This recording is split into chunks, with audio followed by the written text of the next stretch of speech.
ठीक है। Explain the importance of the 12th schedule of the Indian constitution, unit 1 का ये क्वेश्चन है। कॉन्स्टिट्यूशन सेकंड जो पढ़ते हैं हम लोग उसका, और ये 2019 में पूछा गया था, 20 मार्क्स के लिए ये क्वेश्चन।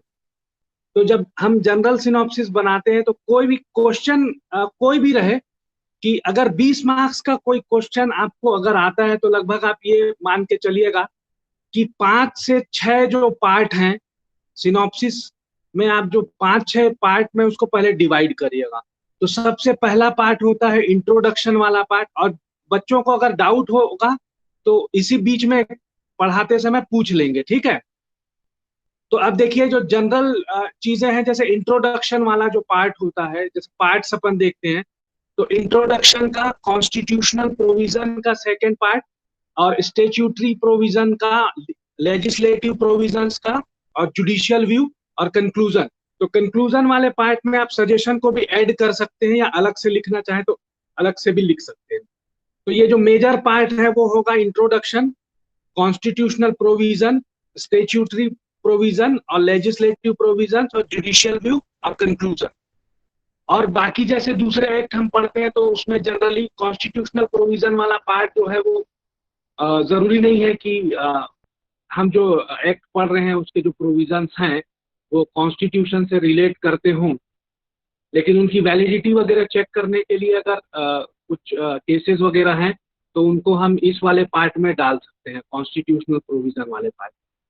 तो याद रखिएगा कि इंट्रोडक्शन पार्ट मतलब परिचय, कॉन्स्टिट्यूशनल प्रोविजन तो संवैधानिक उपबंध, और स्टेच्यूटरी प्रोविजन मतलब सांविधिक उपबंध, और लेजिस्लेटिव प्रोविजंस मतलब विधायी उपबंध, या लेजिस्लेटिव व्यू भी लिख सकते हैं आप उसको, और जुडिशियल व्यू मतलब न्यायिक दृष्टिकोण, और कंक्लूजन में निष्कर्ष लिखना है जिसमें आपको उस प्रॉब्लम का जो सलूशन है उसका अगर आपको कोई हल सूझता है तो वो हल भी आपको बताना होता है। तो अगर ये चाहें तो ये टॉपिक जो है वो अलग से लिख सकते हैं या साथ में भी लिख सकते हैं इसके।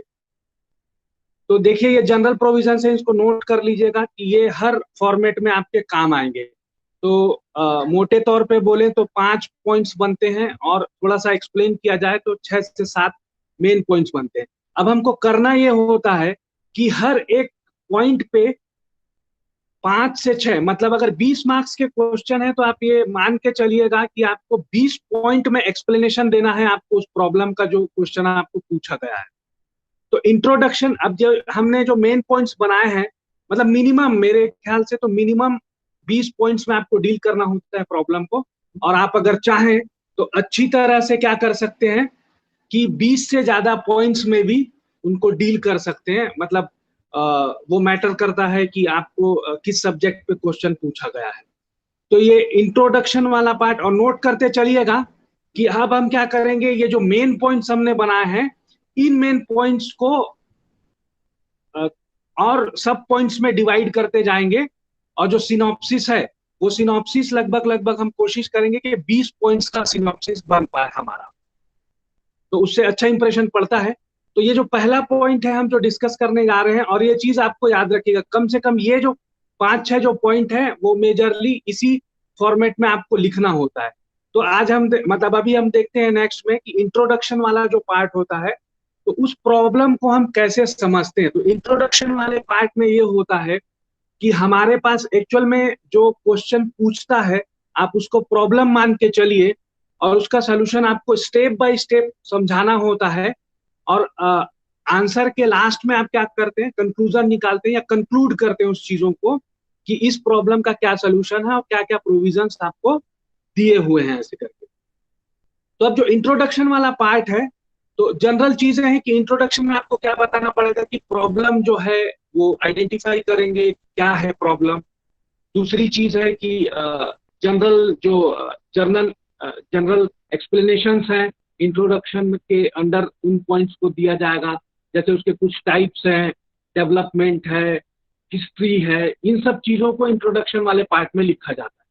तो देखते हैं जैसे इंट्रोडक्शन का पार्ट बनता है, और आप ये क्वेश्चन देखिए। पहले क्वेश्चन ये पूछ रहा है कि भारतीय संविधान की 12वीं अनुसूची का महत्व स्पष्ट कीजिए। मतलब 12वीं अनुसूची जो है, कोई बच्चा बता सकता है क्या 12th शेड्यूल जो है वो किससे रिलेट करता है?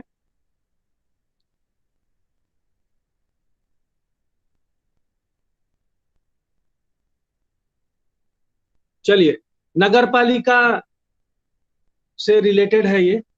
तो अब देखिए, जैसे अब इंट्रोडक्शन वाला पार्ट लिखते हैं, तो एक हमारा जो मेजर पॉइंट था वो इंट्रोडक्शन वाला पार्ट है। तो इसको हमने क्या किया है, सब पार्ट्स में डिवाइड किया। तो हमारा टारगेट ये है कि हमको मिनिमम 20 पॉइंट्स लिखने हैं सिनॉप्सिस में। तो देखिए, अब जैसे चालू करते हैं, तो सबसे पहले जो प्रॉब्लम को हम आइडेंटिफाई करते हैं, तो हमको स्पष्ट रूप से यहाँ दिखता है कि 12th शेड्यूल जो है, 12वीं अनुसूची, उसके विषय में हमको लिखना है। तो यहाँ पे 12th शेड्यूल जो है वो किसके बारे में प्रोविजन करता है, उस चीज को हम समझाएंगे। ठीक है, ये पॉइंट लिखा। दूसरा पॉइंट ये लिखा कि वो जो शेड्यूल है, तो शेड्यूल्स आप देखेंगे तो क्या करते हैं कि वो किसी ना किसी आर्टिकल से रिलेट करता है। तो उस चीज को 12th शेड्यूल किस आर्टिकल से रिलेट करता है, तो आर्टिकल 243W में जो प्रोविजन दिए हुए हैं उन्हीं के लिए जो है लॉज बनाने के लिए, तो उनके लिए वो बताया गया है 12th शेड्यूल में जो दिया गया है। उसके बाद ये चीजें देखते हैं कि इसका एग्जिस्टेंस जो है वो पहले से ही था कि बाद में आया है, अमेंडमेंट के थ्रू आया। हिस्ट्री डेवलपमेंट समझने का प्रयास करते हैं। तो अब यहाँ पे क्या है कि ये 44th अमेंडमेंट से आया हुआ है, तो उस चीज को वहां पे थर्ड पॉइंट हम देंगे। अब उसके बाद क्या है कि जो मेजर जो पार्ट है कि शेड्यूल जो है वो क्या रहता है, सप्लीमेंट्री जैसा रहता है किसी ना किसी प्रोविजन का। तो उस पार्ट को हम यहाँ पे बताएंगे। तो वो बताया कि पार्ट 9A में जो दिया हुआ है म्यूनिसिपैलिटीज के बारे में, नगर पालिका के बारे में दिया हो, तो वो पार्ट हम लिखेंगे। उसके बाद क्या है कि त्रिस्तरीय जो व्यवस्था है ना हमारे यहाँ, जैसे नगर पंचायत, नगर पालिका और नगर पालिका परिषद जो है, जो नगर पालिकाएं हैं उनको विभक्त कर सकते हैं हम। तो इस प्रकार की जो व्यवस्था है, तो ये तीनों जो चीजें हैं, तो वर्गीकरण वाली जो बात है, तो इसको भी हम क्या करेंगे कि इंट्रोडक्शन वाला पार्ट में बताएंगे। उसके बाद एक जो मेजर चीज है, ये रिप्रेजेंटेटिव डेमोक्रेसी और पार्टिसिपेटिव डेमोक्रेसी जो है। तो जो पंचायत से रिलेटेड और नगर पालिकाओं से रिलेटेड जो प्रोविजंस हैं, तो यहाँ पे आपको ये चीज बतानी पड़ेगी कि रिप्रेजेंटेटिव डेमोक्रेसी जो है, जैसे विधानमंडल और संसद का जो उपबंध है हमारे संविधान में, वो रिप्रेजेंटेटिव डेमोक्रेसी का है। तो इस डेमोक्रेसी को क्या पार्टिसिपेटिव बनाने के लिए क्या किया गया, पंचायत और नगर पालिकाओं का उपबंध किया गया था। तो ये जो चीज है कि लोकल गवर्नेंस है उसमें लोग शामिल हों, तो शासन जो है वो सुशासन में बदल पाए, और जो डेमोक्रेसी है उसमें सभी लोगों की भागीदारी हो, तो ये पार्टिसिपेटिव डेमोक्रेसी है इस चीज को। तो ये दो टर्म जो है वो आपको जो पंचायत के भी क्वेश्चन आप सॉल्व करेंगे तो भी, और नगर पालिका का भी अगर क्वेश्चन सॉल्व करते हैं आप, तो ये दोनों चीजें आपको बतानी है। तो रिप्रेजेंटेटिव डेमोक्रेसी और पार्टिसिपेटिव डेमोक्रेसी ऐसे करके। उसके बाद आर्टिकल 40 है। तो इसको अगर आप चाहें तो, क्योंकि साथ साथ ही हुए थे ये चीजें, तो अगर लिखना चाहें तो लिख सकते हैं, और ना भी लिखना चाहें तो इसको एक्सक्लूड कर सकते हैं आप। अब उसके बाद क्या है कि नगर पालिकाओं का जो इतिहास हमने पढ़ा था क्लास में, ठीक है, कि कब से एग्जिस्टेंस में रहा है, ये चीज हिस्ट्री बताएंगे। फिर कैसे कैसे डेवलप हुआ। फिर उसके बाद जो लोकल गवर्नमेंट है, तो उनके जो मतलब लोकल गवर्नेंस के लिए जो प्रोविजंस दिए गए हैं उन चीजों को।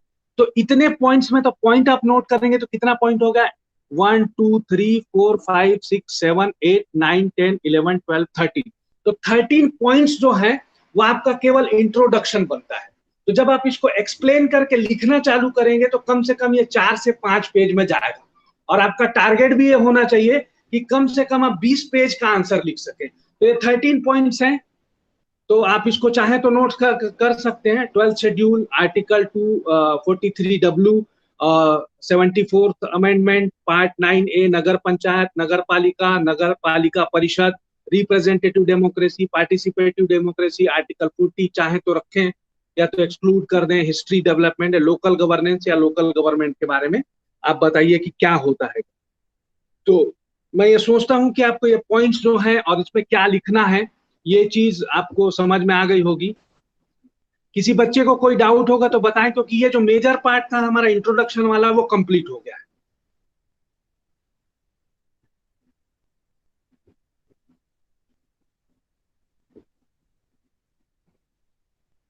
अब जैसे आगे चलते हैं, जो हमने सेकेंड वाला पॉइंट देखा था, तो क्या था वो सेकेंड पॉइंट था कॉन्स्टिट्यूशनल प्रोविजंस का।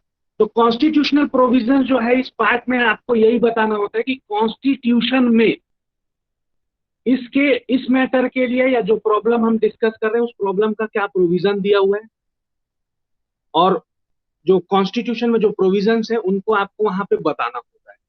तो आप ये दो तरीके से बता सकते हैं कि अगर आपको बेयर एक्ट की लैंग्वेज आती है, अगर जो लिखा हुआ है वैसे ही हूबहू अगर आप लिख सकते हैं, तो इन चीजों को क्या करिएगा कि अगर आपको शब्द ब शब्द चीजें याद हैं तो आप क्या करिएगा कि जो आर्टिकल्स है उनको पहले लिखिएगा और प्रोविजंस बाद में लिखिएगा। मतलब लेफ्ट साइड में, पेपर के जो लेफ्ट साइड में है उसमें टॉप कॉर्नर में आपको लिखना है, अगर आपको याद है डेफिनेशन, मतलब जो डेफिनेशन दिया हुआ है या प्रोविजन जो दिए हुए हैं वो शब्द ब शब्द अगर याद है। नहीं है, आप अगर अपने लैंग्वेज में उन चीजों को लिख रहे हैं तो आपको वही जो आर्टिकल है जिसका प्रोविजन आप लिख रहे हैं वो क्या करिएगा, राइट साइड नीचे वाले कॉर्नर में आपको लिखना पड़ेगा कि ये प्रोविजन इस अनुच्छेद में दिया गया है। तो ये चीज है कि आप ये कॉन्स्टिट्यूशनल प्रोविजन में क्या है कि आपको केवल उन चीजों को बताना है कि कॉन्स्टिट्यूशन में क्या प्रोविजंस हैं ऐसे करके। तो इसको आप दो पार्ट में डिवाइड कर सकते हैं। जब अपन कॉन्स्टिट्यूशन प्रोविजंस की बात करेंगे तो 12th शेड्यूल में जो 18 पॉइंट्स दिए हुए हैं वो आपको वन बाय वन करके लिखना है। तो ये चीज आप चाहें तो लिख सकते हैं सिनॉप्सिस में, डिटेल में, नहीं चाहें तो इसको जब अपने आंसर में लिखेंगे तो लिख सकते हैं, और चाहे तो सिनॉप्सिस में भी लिख सकते हैं। तो ये 18 पॉइंट्स ये हो गए। 13 पॉइंट्स जो थे आपके पहले थे, ठीक है, कैलकुलेट करते जाइए कितने पॉइंट्स तक एक्सप्लेनेशन जा सकता है ऐसे करके। तो ये टोटल जो डिटेल्स है वो दिया हुआ है 12th शेड्यूल का, ये पॉइंट्स हैं जहाँ पे लॉज बना सकती है।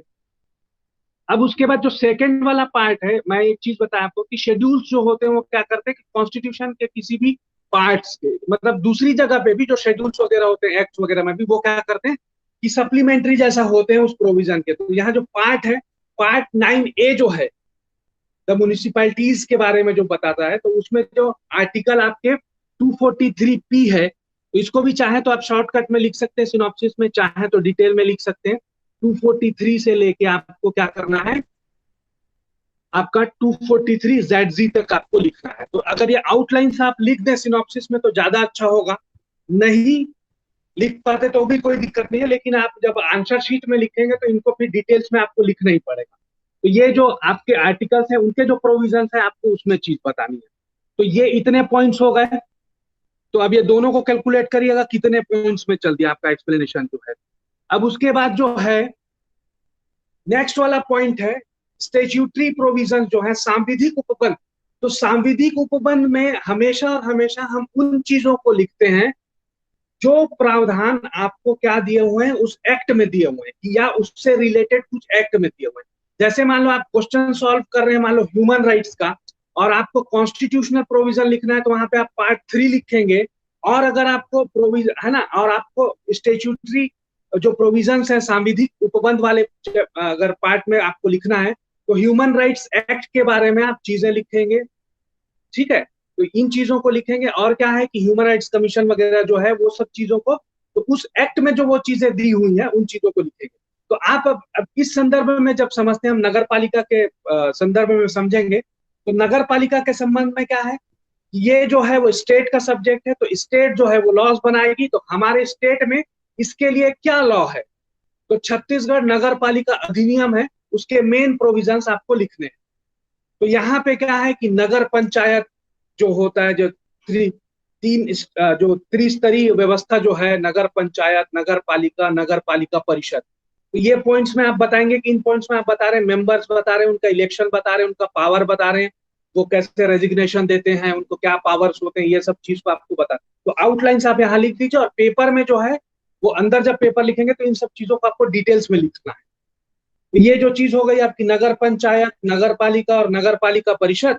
उसके बाद क्या होता है कि इनके जो इलेक्शन है उनके लिए स्पेशल प्रोविजन क्या है कि हमारे स्टेट में स्टेट इलेक्शन कमीशन होगा, वो कंडक्ट कराएगा इन एग्जाम इलेक्शंस को। तो वो चीज आपको यहाँ पे एक चीज और जोड़नी पड़ेगी कि स्टेट इलेक्शन कमीशन जो है उसके बारे में आपको डिटेल यहाँ लिखना है, और वो डिटेल्स आप अंदर आंसर शीट में लिखेंगे।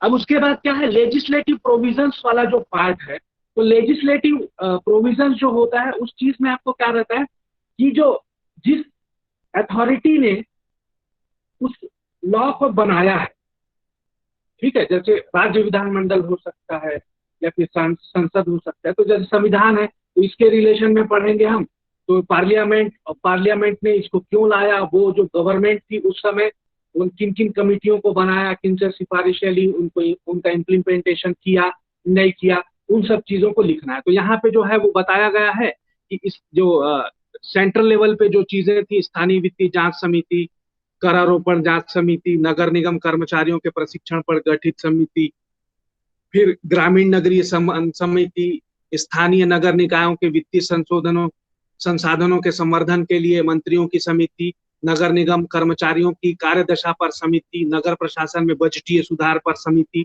स्थानीय नगर निकायों तथा नगर निगमों के गठन, शक्तियों तथा कानूनों पर गठित अध्ययन दल, नगरीकरण पर राष्ट्रीय आयोग। तो ये जो सब चीजें थी, इसको आपको क्या लिखना है, लेजिस्लेटिव प्रोविजंस में लिखना है कि जब जो विधायन करने वाली संस्था है वो इस विधि का विधायन क्यों कर रही थी, जो लेजिस्लेटिव बॉडी है वो लेजिस्लेशन के टाइम क्या कर रही थी, कि क्या नीड थी उसको, कि ये एक्ट को क्यों लाना पड़ा, ये प्रोविजन को क्यों लाने पड़े। तो ये संसद के उसमें हो गया। और उसके बाद अगर आप चाहें तो यहाँ पे क्या लिख सकते हैं कि जो छत्तीसगढ़ में जो नगर पालिका अधिनियम आया है उसको लाने का क्या कारण था, जैसा मध्य प्रदेश में विभाजन से पूर्व चल रहा था वही प्रावधान लाए गए हैं। और अगर आप चाहें तो इसमें जो जो संशोधन हुए हैं अभी तक, उन संशोधनों को लिख सकते हैं। जैसे नगर निगम वगैरह के लिए जो संशोधन किए गए थे अध्यक्ष के पद के लिए, उन चीजों को आप लिख सकते हैं। तो लेजिस्लेटिव प्रोविजंस में आपको क्या लिखना है कि जो लेजिस्लेटिव बॉडी है उसने क्या तैयारियां की है, क्यों की है, इन सब चीजों का आंसर देना होता है आपको। तो मैं समझता हूं कि ये पार्ट भी क्लियर हो गया होगा। कोई डाउट होगा तो पूछें।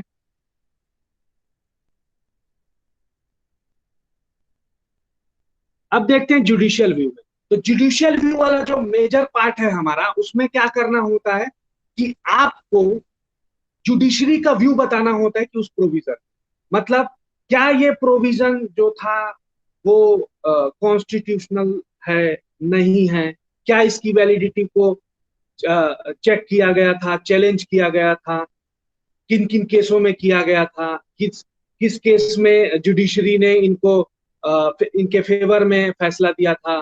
तो ये जो चीजें हैं, तो इनमें क्या करना है कि आपको कम से कम मिनिमम 5 केसेस देने हैं। तो एक्चुअल में ये जो मैटर है इससे रिलेटेड मेरे को अभी एक ही केस मिला है, थोड़ा रिसर्च करूंगा तो मैं आपको बाद में और 2-4 केसेस दे दूंगा अपनी तरफ से। तो ये जैसे यहाँ पे है कि इस पे नंबरिंग करके आप 1 2 3 4 5 करके लिख सकते हैं। और अगर हो सकता है कि कभी कभी कोई आर्टिकल होता है जिसपे हमको डिसाइडेड केस नहीं मिलते, तो वहां पे नंबरिंग मत कीजिएगा, लेकिन कोशिश करिएगा कि आप जब आंसर लिखते हैं तो वहां पे आप क्या का नंबर डाल के केसेस लिखें। और मिनिमम अगर 20 मार्क्स का अगर क्वेश्चन है आपका, तो कोशिश करिएगा कि कम से कम 10 से 15 केस आप लिख पाए, और मिनिमम कम से कम 5 केस कोट करें आप। तो ये हुआ आपका जुडिशियल व्यू वाला चैप्टर हुआ, जिसमें आपको केसेस देने होते हैं, डिसाइडेड केसेस देने होते हैं। अब उसके बाद देखें लास्ट वाला जो है कंक्लूजन होता है। तो इस चीज में आपको क्या लिखना होता है कि आपने जितने भी प्रोविजंस ऊपर बताए हैं या दिए हैं, जितने भी पॉइंट्स दिए हैं, उनको कंक्लूड करके आपको एक क्या करना पड़ता है, एक मतलब वो एक रिजल्ट निकालना होता है। तो इन्हीं सब पॉइंट्स पे आपको एक एक दो दो लाइन लिखनी है कि इसका मतलब ये था, अभी एग्जिस्टेंस में है, वैलिड है नहीं है, अभी प्रचलन में है विधि नहीं है, क्यों लाया गया था। तो इसको कंक्लूड करके आप ये पूरे जो आपका जो पूरा चैप्टर आपने जो बनाया है उसको आपको कंक्लूड करना होता है। और फाइनली इसके साथ में ये जरूरी होता है हर आंसर में कि अगर बहुत अच्छा आंसर उसी बच्चे का माना जाता है जो अपने सजेशंस देता है कि उसकी राय में क्या संशोधन होने चाहिए, कुछ अमेंडमेंट जरूरी है। क्योंकि क्या है कि जिस ऑब्जेक्ट के लिए कोई लॉ बनाया गया था वो अभी फंक्शनलिटी में, जब वो कार्य रूप में समाज में आ रहा है, तो उसके क्या वही परिणाम निकल पा रहे हैं जिस जिस उद्देश्य के लिए विधायिका ने या लेजिस्लेटिव बॉडी ने उसका लेजिस्लेशन किया था। तो इन सब चीजों को ध्यान में रखते हुए आपकी आपकी सोच समझ के साथ अगर आपको कुछ ऐसा लगता है कि संशोधन के प्रावधान होने चाहिए या कुछ नई पॉलिसी बननी चाहिए, तो उन चीजों को यहाँ पे आखिरी में आपको लिखना होगा। तो आप एक बार देख लीजिए कि जो मेन पॉइंट्स हैं वो आप क्लासिफाई करके रखिएगा और कोशिश करिएगा कि कम से कम इतने पॉइंट्स में आप सिनॉप्सिस बनाए, उसके बाद अंदर जाके, मतलब ये तो मेजर पॉइंट है ना, इस पे भी आपको, और जो आपका सिनॉप्सिस है वो भी कम से कम 20 पॉइंट में हो मिनिमम। तो introduction, constitutional provisions, statutory provisions, legislative provisions, judicial view, conclusion और सजेशन। तो कंक्लूजन के साथ में आपको हमेशा अपना सजेशन देना जरूरी है।